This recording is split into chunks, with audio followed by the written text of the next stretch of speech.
Hello guys, Gamerboy here, and we're going to be looking at this gaming mouse called the Valkyrie M2. And looking at this, it's kinda not bad. Now, check natin yung box first impressions. Holy! Ang ganda ng box, guys. Ito yung mga one of the wireless gaming mouse na maganda ang boxes niya. Tapos wala pang yupi-yupi. I kinda like the packaging too, safe and secured.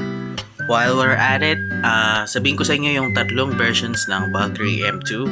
Meron siyang model na BK-M2 black and white. Meron siyang BK-M2 na low-key Miss Merlin. So I bought the Merlin one, and we got the BK-M2 Pro, which is the Zhaoyun Lucia.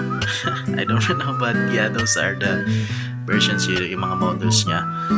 Ang specs naman nito is sensor niya is a Pixart na 3395 master chip.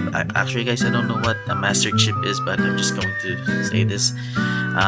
Master chip is the original pace par 2862.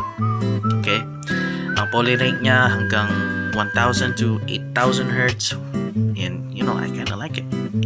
Goddamn. The encoder or the TTC encoder, I think the TTC encoder is the scroll wheel, is the Benchy Wedge. Anyways, sa receiver niya naman, ang receiver niya, combo na siya. Wireless charging at receiver, ano na siya, combo. Tri-mode siya, is a wired 2.4G Bluetooth. Battery capacity is 4000 mAh. Ang skates niya is Teflon, and the micro switches niya is the Wano green white dot micro motion, and the weight is about 59 grams. And looking at this mouse, the color scheme, the coding is good. Ganda. For its price, I kinda like it. My first impressions was I kinda got confused at first. Like, where's the USB receiver? I was confused at that time. Like, where's the USB receiver? And like, I texted the Shopee, the Chinese seller. I saw on the reviews na hindi siya nagre-reply kung nag-English ka. So I went in and used Chinese. Nag-Google Translate na ako, and then he replied, he helped me, and actually combo na siya. Yung wireless charging niya, yun na rin pala yung receiver. But anyways, there's the receiver right there. It's so fucking cool. The receiver is so fucking cool, man. And look at it. Yeah, I kinda like it. Also, looking here, ang ganda rin ng packaging yun sa USB niya. Damn, I fuck with this. Look at it, man. So inside this is obviously the micro USB. That is to be expected. And then you also got the skates, and we got the guides, the manuals and stuff. Look at that. Okay, now I'm going to be removing the cover of the skates para matesting ko na siya.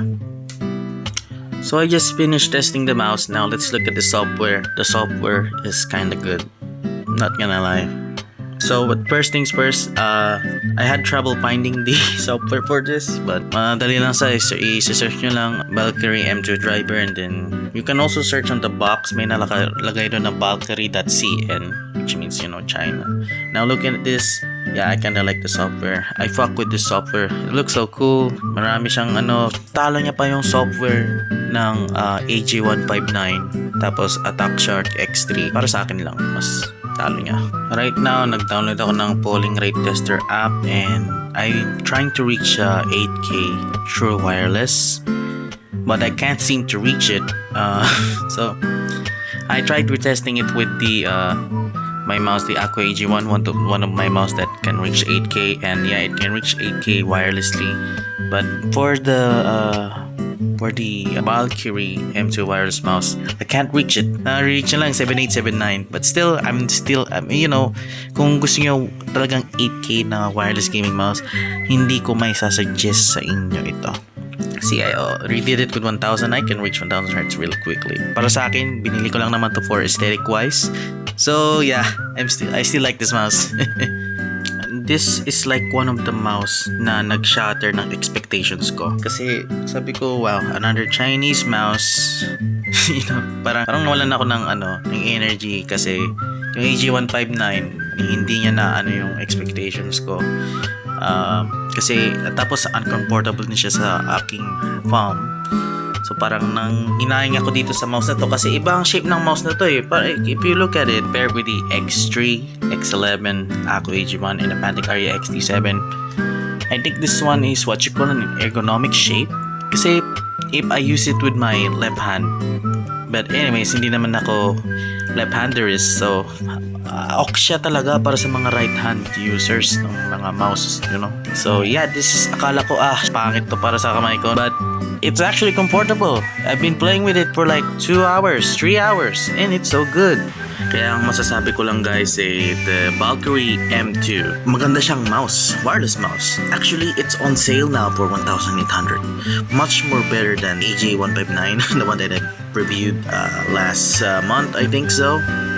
Just gonna say the skates are high quality. Well, for me at least. And it's also smooth. It provides an excellent glide. Yung coating niya and the artwork, it's like a premium finish, you know. And the sensor, it features the Pixar 3395, so pretty much hindi ka magkakaroon ng spinouts unless na lagyan siguro ng dirt yung sensor or inhuman ka. So while it supports up to 8,000 Hz, para sa akin, 1K polling rate is tama lang para sa akin.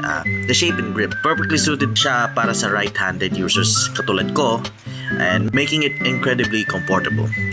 The software is well designed and it's packed with customization options. Ang overall rating ko for this is 10 out of 10. It's an excellent mouse that delivers on all fronts. I highly recommend. Thanks for watching guys. I hope manood pa kayo ng mga ibang reviews ko. Yun lang. Thank you.